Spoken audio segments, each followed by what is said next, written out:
So a guy that just showed up is Uncle Creepy, by the way, who was just on Real Sports. And it's funny because the last fighter I saw on Real Sports was Mayhem Miller, and it was not a good look for him. No. We had Mayhem call in from jail, by the way, before you got here. Oh, beautiful. How's he doing? He sounds like he's doing well. He's leading the workouts, and hopefully he'll be out before Christmas. I hope so. I mean, he's the only guy to get arrested for looting during a pandemic. Like the whole world gets away with looting, but he got arrested for something else. So I think he stole his girlfriend's car, but they were living together, and she reported it missing. It's always something where you're just like, huh? You know, like yeah. It's never just like full on bank robbery. It's always some strange story that you're just like, it just like it's naked in a church with a fire extinguisher, or it's like, or he beats up my ex-wife, or I should say gets in a fixed fight with my ex-wife.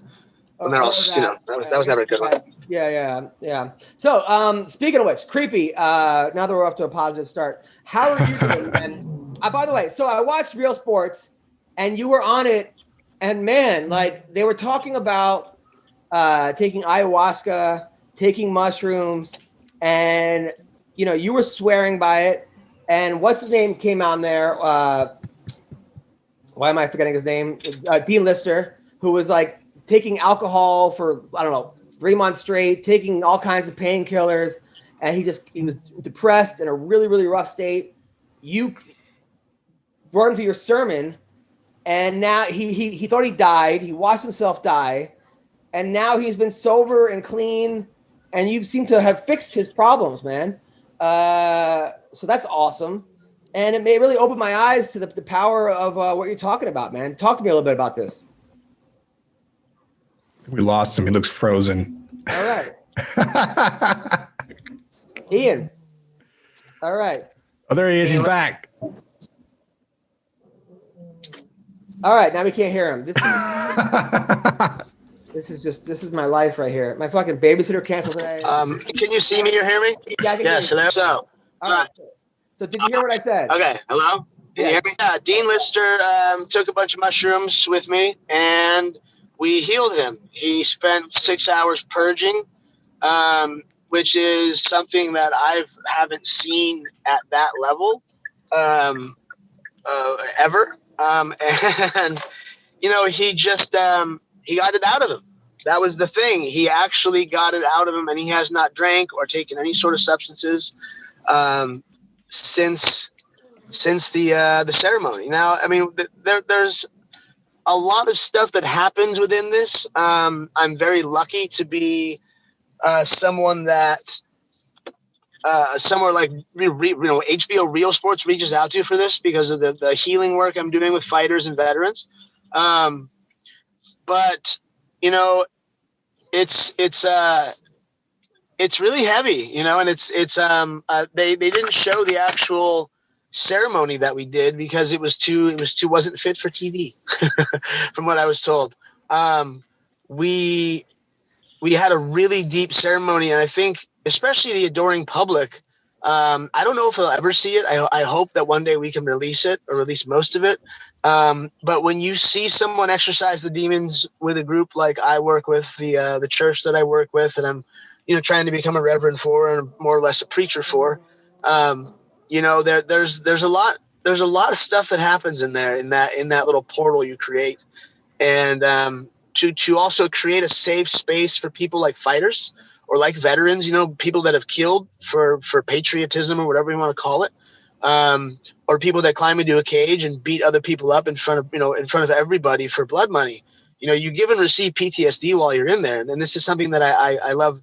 I don't love to say. I have to say is it's very hard for people like that to go into ceremony with a normal person that's in psychedelics, because these people don't understand us, and they think they do and they don't, and it's not their fault. But I've learned that over the years, part of the human condition is childhood trauma.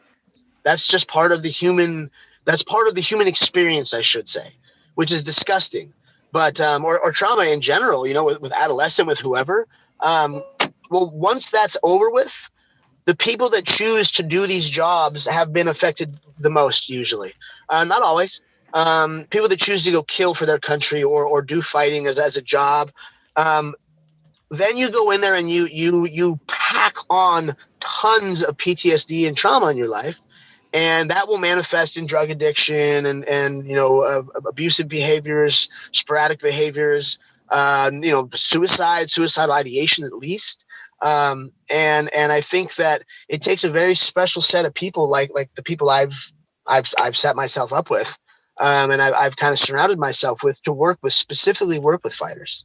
All right. So specifically Sean McCorkle was taking 25 painkillers a day for your back, right? Yep, I was. Yeah. Sounds about right. I've been there. And the guy went to Germany to a doctor to fuse his back. He's still in a lot of pain. And it's causing him to kind of gain a little weight, to kind of not be able to move, not be able to, a little depressed. Thanks for bringing that up. No problem. He has to let his girlfriend ride him. He can't be on top of her. So just a tip. How can you help him? Okay, so number one would be obviously diet and whatever exercise or stretching yoga you can do. I just started working and studying like Kundalini yoga more. I've studied yoga for a very long time, but I'm really trying to get spiritual for once in my life. And just look back into the essence and the origins of martial arts and how to be a martial artist. I think this whole gladiator culture that I was a part of is bullshit, and I want to kind of stand against it and just say, look, there's a better way to do this. But with Sean, it's whatever sort of workouts you can have like that. Even DDP yoga is amazing. You can do it from bed if you're paralyzed, sort of thing. Diamond Dallas Page is an amazing person, and I suggest if you want something like that, reach out. The guy's a saint. I love him to death. Actually, I can give you his number. And from there, it goes not just a diet, but an anti-inflammatory diet. You need high dose and not Advil or anything like that. That stuff is so bad for you. It is so bad for you, and you got to stay away from unnatural things like that. So turmeric, ginger, cinnamon, these things that you can put into your body that are going to help with inflammation or help with absorption, like black pepper, lots of CBD, and microdosing psychedelics, microdosing mushrooms specifically. Mushrooms is my specialty. You are going to have an anti-inflammatory effect, specifically as the psilocybin molecule goes from into your brain, into your body, and transfers into or translates into psilocin, which psilocin is a serotonin mimicking molecule. It looks just like it. It acts just like it. So it will turn on that receptor, and that will uninflame or de-inflame, however you want to put it. It'll get rid of the inflammation in your pathways. That right there is depressive inflammation. Everything in your body bad is tied back to inflammation. That's how it works. Everything in one way or another. So we have to get down that response. What's really weird is what you're saying about inflammation. I went to the doctor in Germany who's treated Kobe Bryant. I mean, everybody. Michael Jordan. He's treated everybody. And that he wrote a whole thesis, and it's called Regenokine. His whole thing is on fighting inflammation. He says pain is caused by inflammation, not the other way around. He said a lot of times people get hurt, that it gets inflamed. They don't understand it. Hurts because of the inflammation, not because, not vice versa. But that's what he wrote. He's got a book called The End of Pain. He's got a whole diet and all kinds of supplements you can take. And I've done it here and there, but man, it's hard to find some of what he wrote in there. They don't sell it in the United States. So I do want, if it's legal. I got you there. That's the thing. I got you there. So I work with a company, or I help facilitate people getting something called exosomes, very much like Regenokine. Regenokine is an amazing thing. But you guys ever heard of CRISPR technology, where they can, Joe Rogan always talks about how crazy it is. We use the same sort of technology where you can turn a full-grown chihuahua back into a wolf. Yes, we have that technology. We just don't use it for that. That's weird and stuff that they do in China. But here, we take a mesenchymal stem cell out of the placenta. Okay, the best ones. All the women have all their biomarkers run. They're healthy, young, under 25-year-old women that are being paid to do this. They take out the stem cells. Okay, they enzymatically extract it through a 9-step process. Now, everyone else in the field seems to be doing a 4 to 5-step process, but the super genius that invented this is just incredible. He bathes the stem cells into a bunch of growth factors and peptides, And then you can, they're only FDA cleared to do topical cream. Now, I've heard from doctors, not from this company, obviously, because this is not, they don't do that. But people like yourself specifically, I would even recommend going through the driver cream that's topically done, and you will see amazing results. I've heard of doctors, even like my former father-in-law, he's reversing ALS patients with it. It's what it is. It's a nanoparticle that's able to cross the blood-brain barrier much easily, and it's full of growth factors or peptides. The outside is covered in microRNA, which is like a bunch of keys surrounding a ball, and all those keys find different cells in your body they can work with. So this thing, put it directly over the injury. I can promise you, because I've had the work done. It is the most incredible healing product in the world if you can afford it. It's about $3,000 or so. We can even have it sent out to a doctor you work with. They can do it. They can apply it. And I keep saying we. It's just my friends in the company they own. Let's just not say that. But this is an amazing company, and this is the most healing thing that you can have in your body. It's before a cell.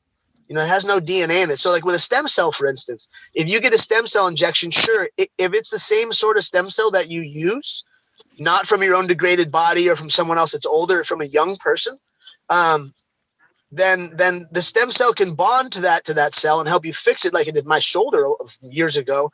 But it can also give you Lyme's disease because there's DNA in it. So you just have to be careful. You have to be really careful with that sort of stuff. But that's my recommendation. Exocell Bio. So McCorkle, are you going to do any of this? Yeah, I'm going to actually get his number if you'll give it to me after. I want to talk to him. I want to talk to him about a real close friend of mine that's an alcoholic who I've been trying for 2 years to quit drinking. He's going to die. And I've heard about the psilocybin repeatedly. That's got like a 80 or 90% success rate on people stopping addictions. So I was going to call him and ask him what it costs, how it can be done, all that, because I'd pay for it for my friend to go out there. I didn't probably go with him to get it done because he's going to die if he keeps drinking. So like he's in bad shape and he's only 40. Last time I had someone like that, I showed him Brandon Schaub's comedy routine, and he was like, come on, that was a perfect time. Then he killed himself and the pain was gone. Yeah, then he killed himself. Yeah. So the church that I work with is called the Earth Temple. And it's run by two people, Bree and Bearhart. They are incredible reverends. These are the people that are teaching me the shamanic ways. It's called neo-shamanism. And through them, they have two different main certifications for being federally recognized as plant medicine churches. So everything is by the book. Everything is protected. And this is all spiritual. This is their church. This is our sacrament. This is my church too. And as a preacher for the church, I have to, say that this is the way to do it. Ceremony is key. Even doing them in a clinical setting I don't like it. It's not for me. But it is for some people. I mean, especially for end of life distress. That's one of the biggest studies Johns Hopkins has is on end of life distress with people taking massive doses called God doses, 20 to 30 grams, and they actually become okay with death. They learn to celebrate death, which is something that we need to start doing. Is we need to learn to celebrate things like death because, and just be okay with moving on to the next realm because I mean things are crazy. The mushrooms can do so many things, and I can promise you that this will help your buddy. It works. Ian, here's the one thing I kind of worry about you though, because I met your girlfriend at the Mike Tyson ranch, Tyson fight. Beautiful, like drop dead gorgeous German girl. Now, fiance, and she's Serbian, by the way. Fiance, right? The Serbian. Yeah. But now you said she's also like a scientist / professor, and that you're her lab rat. Are you worried that maybe she's doing experiments on you, but like you're this little guy that she's like? No. I mean, as a lab rat, I mean, she is fixing my brain, psycho-spiritually. She's helping me with, learning the shamanistic ways. She was, like I said, born in Serbia. Her grandmother was a shaman on their family farm. Prominent family, prominent communist family, but also would run off to the forest to do, paganism. And as a proud pagan myself, I like that. Now she is helped me in a lot of ways. She's been a scientist for 26 years, a UCLA professor, UCLA Extension, where she taught postgrad and business professionals in skincare.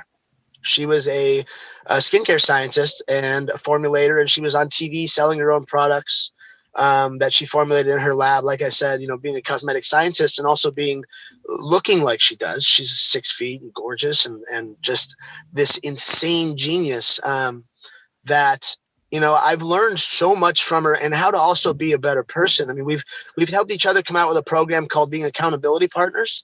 And it's psychedelics for couples, how to fall back in love, how to be accountable for each other through addictions, things like, sex addiction, drug addiction, food addiction, whatever it is, things that people work with, and also how to take care of your lover on your partner, your beloved on a different level. We even I teach parenting, obviously not taking psychedelics with your children. That is illegal and not a good idea. Their little brains aren't meant for that quite yet, even though they do it in a lot of cultures. They do give babies that, but they're Indians. They're Native Americans. They're natives. They're natives. They're the First Nations people who do this in other countries or this country. So, but for me, it's how to become a better parent. The late great Terrence McKenna said that we're all afflicted with one thing, and that's the human condition. And the only way to fix it, or to be all on the same ground, no matter what race you are, color, where you grew up, is psychedelics. It does help fix the human condition, and it's something that I preach about every single day. Well, listen, Ian, thank you for coming on the show. I'm learning every time I talk to you. I feel like I'm learning a lot. I'm not really sure what, but a lot. Good luck with everything, and you're the best. I will. By the way, please don't start a cult, though. I told you this at the Tyson thing. I don't want to see in 10 years, you get arrested for like having all these people get naked and doing some kind of weird sex cult and yada yada. No. I only have sex with one person now, and I, I'm proud of that, and I've changed a lot. I the whole guru complex, I see it all over psychedelics, and it grosses me out.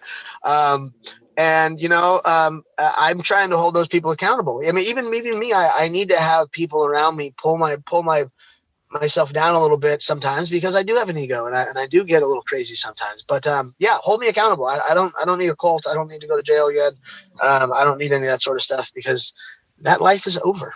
I'm trying to heal as many people as I can, because I know my brothers and sisters, specifically in people that go to battle, they need it, and I'm here for everybody. Well, thank you, brother, and take care.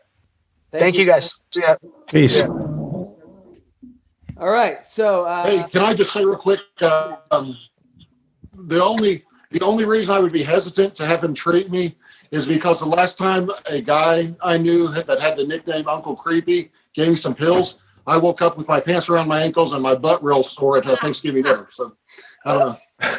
This has been. That's all I can think. It's been the strangest podcast we've had. We've had Mayhem call in from jail. We have Uncle Creepy. This is a show for the ages.